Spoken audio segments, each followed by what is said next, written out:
So now that we've gotten all that design stuff out of the way, let's talk about my impressions using the console, what y'all have all been waiting for, because I have got a lot to say, or at least a lot to say that I can, because remember, embargo! If I had to sum up my time using the Xbox Series X, if I had to sum up having to hear Microsoft tout for an entire year straight that this is the world's most powerful Xbox console, the world's fastest Xbox console, the world's most quiet Xbox console, all I gotta say is believe the hype.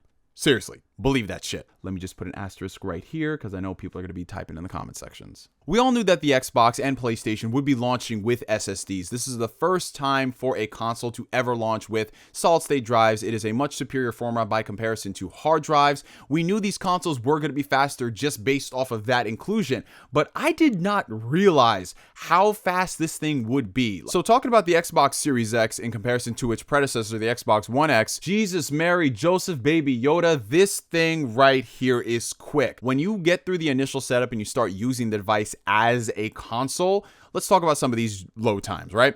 So when you go from a cold boot, which is the system that is fully powered off, not in rest mode, the Xbox One X is pretty egregious about its start time. It could take upwards of 45 seconds to damn near a minute to fully power on.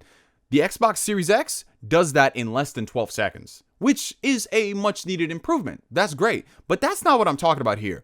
Let's talk about booting up the console from rest mode into the actual menu. In fact, I'm gonna shut my black ass up and I'm just gonna let the clip speak for itself. Alright y'all, just to prove I'm not making this shit up, this is how fast the Xbox Series X turns on from rest mode. We're gonna hit the button and we're gonna see. There we go in the back. Just like that. Let me just play this clip one more time. There we go in the back. Just like that. The console is ridiculously, stupidly fast for no reason, man. You literally click that button and in less than 2 seconds, you're powered onto the menu and you're ready to access your games. Like, Jesus Christ, bro. And continuing with that evolution rather than revolution approach that Microsoft has been doing, the Xbox user interface. Again, nothing too dissimilar from what you've been using with the Xbox One X for the past couple of weeks, but the speed of the console just makes it so much more fluid by comparison. There were times where I was using the Xbox user interface and some things that would take a little longer to load than others, you know, things that you just don't worry about considering, well, you know, it's just the nature of the business.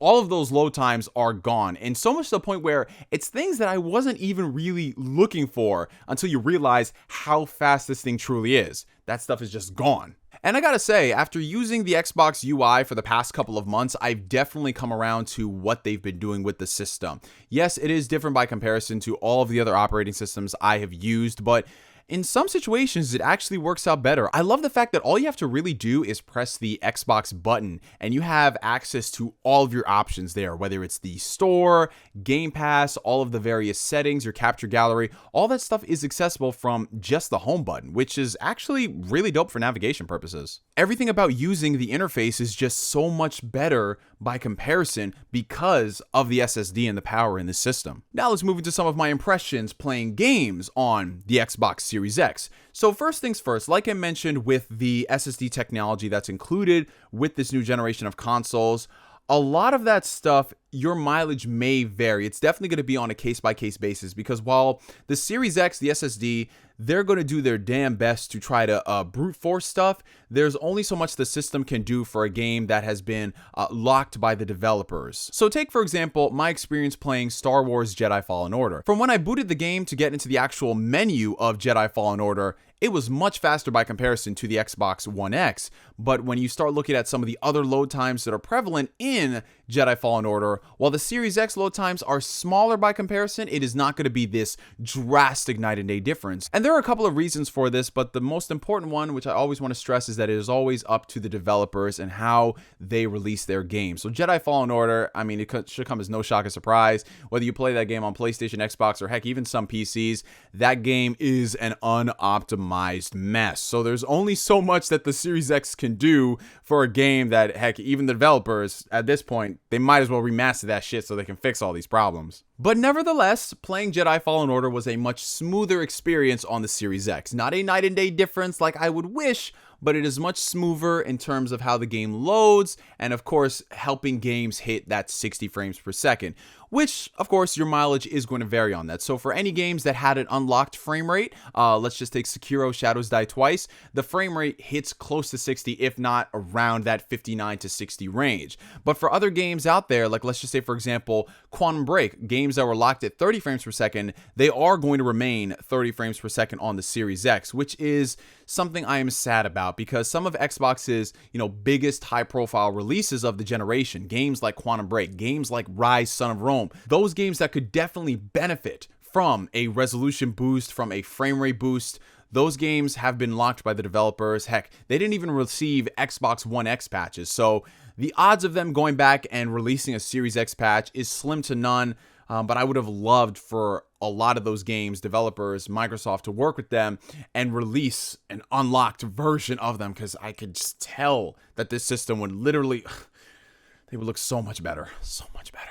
So even though the SSD is not going to work miracles on games that it physically can't work miracles on, there are some situations where this SSD is just so blazingly fast that the game can't even keep up. So I'm sure many of y'all have seen the video floating around of The Witcher 3 and how fast travel is basically gone. The load times are gone because the game itself, it can't even keep up with the speed. It's like the console was loading in parts of the game before the game even knew that we were going to start loading stuff. It's absolutely insane, but of course, that is just a benefit of having this SSD in the system. CD Projekt Red has yet to release their full-on next-gen patch for The Witcher 3, so I assume once they do that particular issue, even though it's not an issue, it's pretty dope, that will be remedied. But even looking at some games that realistically you would think, well, they're probably not going to get that much of a boost out of it. Let's look at some really old games, right? Let's look at some Xbox 360 backwards compatible titles. Whenever you boot up an Xbox 360 game on the Xbox One X, it takes a little bit of time to go there. Obviously, since the system is not running the game natively, it's doing it via emulation,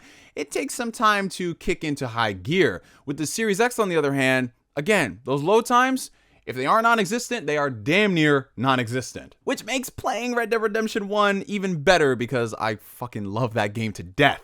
And I can confirm that it still looks just as good running at native 4K on the Series X. The next game I tested out is actually kind of weird because while it is technically a new game released this generation, it is a compilation of games that released close to 20 years ago. I'm of course talking about the Kingdom Hearts 1.5, 2.5 collection. They launched on Xbox earlier this year, and a lot of people really enjoyed the added benefit of how fast those games load on the Xbox. And with the Series X, I can happily confirm that those load times, you know what? Fuck it, roll the clip.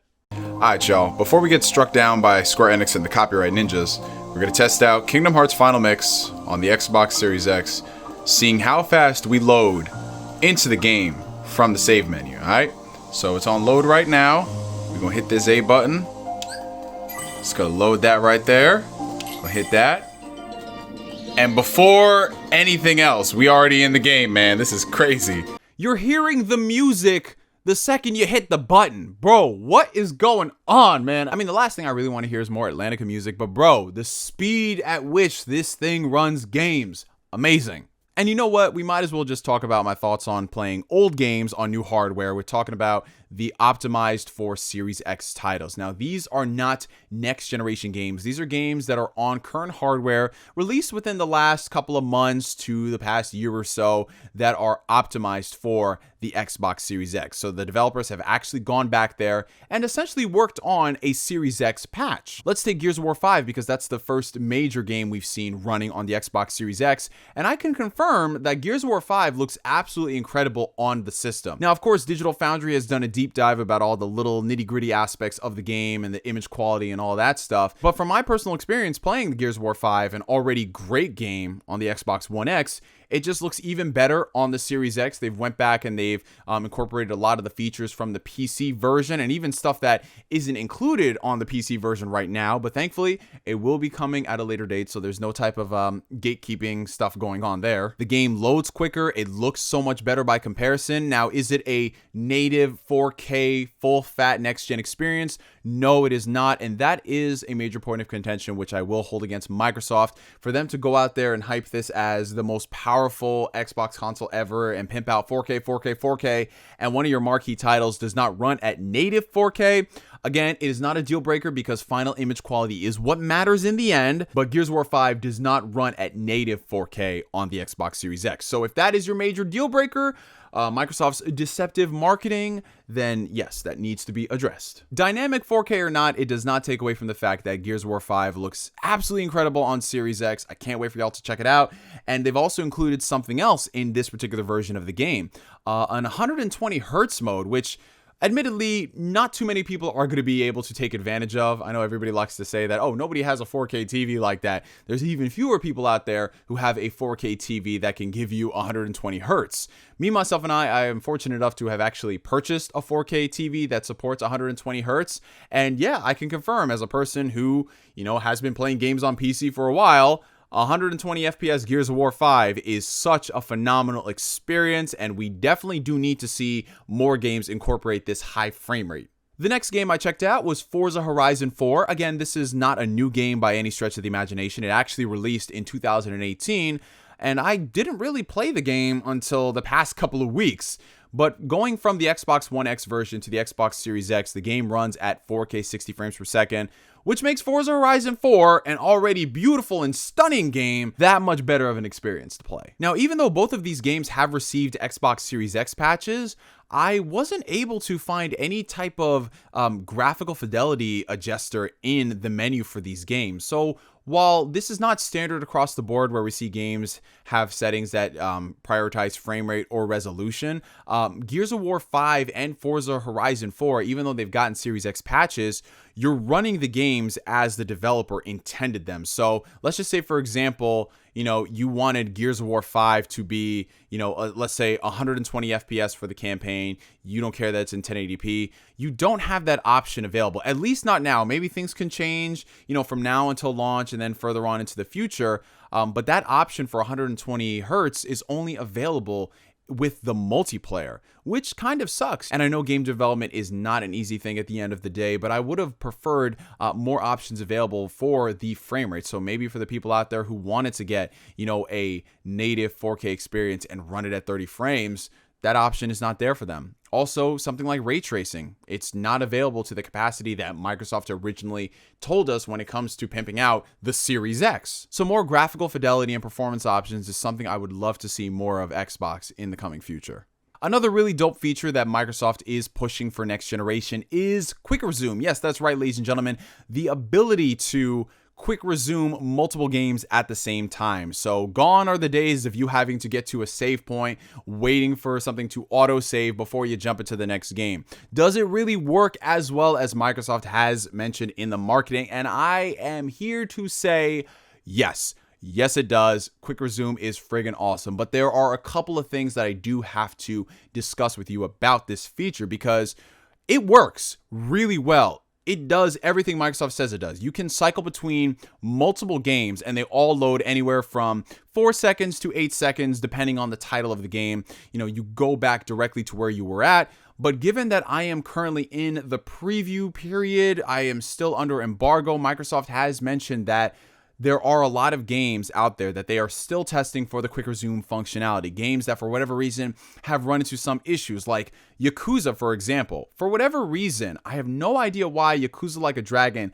does not support quick resume, but that is something that I assume is going to be ironed out between now until launch. Same thing for Rise Son of Rome. An OG Xbox One title, this game came out in 2013, does not support quick resume. I was thinking at first it was because of Rise, it had some type of online capabilities, maybe that's why it didn't support it. But it's so odd that so many other games, heck, even Xbox 360 titles like Red Dead Redemption, they support quick resume, no questions asked. But something like Rise, which is a game built natively for the Xbox One, it just doesn't support it. Again, like I said, these are my impressions using the console before it comes out. So of course, there are things that are going to be updated from now until then. That being said, I wanted to mention it to you guys because while quick resume is an amazing feature and I really do appreciate it so much, there are some things that are being ironed out as we speak. Another really dope aspect about quick resume is something that I don't see a lot of people talking about because maybe they didn't put this console to the test in that particular scenario. But then again, when I explain to you what it is, you're probably going to be wondering, of course they don't, because who's really looking out for that stuff? But the Xbox Series X actually has the ability to do quick resume from a cold boot. So in most situations, we have our consoles in rest mode, right? And that's how we can shuffle through games. But if there was a scenario where your Xbox console, for whatever reason, whether your power goes out or let's say it got unplugged or you're moving it around your system, the system itself will still save your quick resume stuff. So you can turn the console back on and quick resume all your games, which is friggin' phenomenal. When I come in the arena.